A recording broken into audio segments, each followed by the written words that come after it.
오늘 아침 신문 일면입니다. 먼저 조선일보입니다. 남북이 이르면 오늘 군사회담을 연다고 전하고 있습니다. 정부 고위 당국자가 관계자가 밝힌 내용이라는데요. 이르면 오늘 판문점에서 장성급 군사회담 가능성이 큰 것으로 전해지고 있다고 합니다. 의제는 이 논란이 되고 있는 대북 전단 살포 문제, 또 NLL에서의 긴장 완화 등이 거론이 되는 것 같습니다.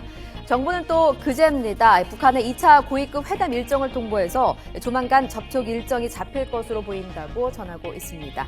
다음은 한국일보 기사입니다.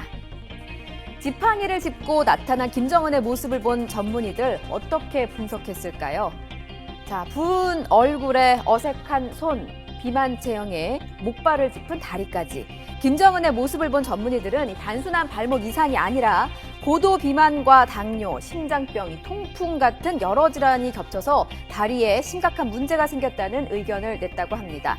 혈액순환도 문제가 생겨서 장기간 치료를 받은 것 같다며 상태가 빨리 호전된다거나 완치가 쉽지 않을 수 있다고 진단했다고 합니다. 다음은 중앙일보 기사 보겠습니다.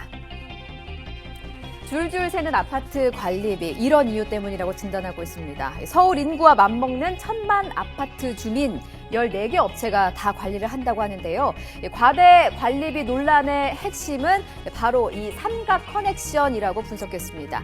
그러니까 이 위탁관리업체는 저가 입찰로 관리를 따내고요. 주민대표 관리소장과 유착해서 자회사를 통해 용역을 싹쓸이한다는 겁니다. 이러니까 관리비가 줄줄 새겠죠. 검은 커넥션이 물론 일부일 수 있겠습니다만 이를 감독해야 할 지자체들은 현상조차 제대로 파악하지 못하고 있다고 지적하고 있습니다. 다음은 국민일보입니다. 해양수산부가 추진하고 있는 460억짜리 졸속 사업에 대해서 다루고 있는데요. 자세히 보시면요.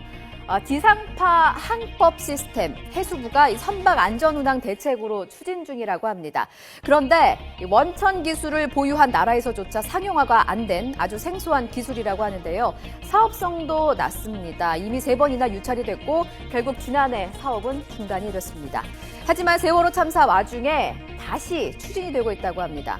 값도 비싸고 실효성도 떨어지는데 왜 추진하는 걸까 논란이 되고 있다고 짚고 있습니다. 지금까지 아침신문 일면이었습니다.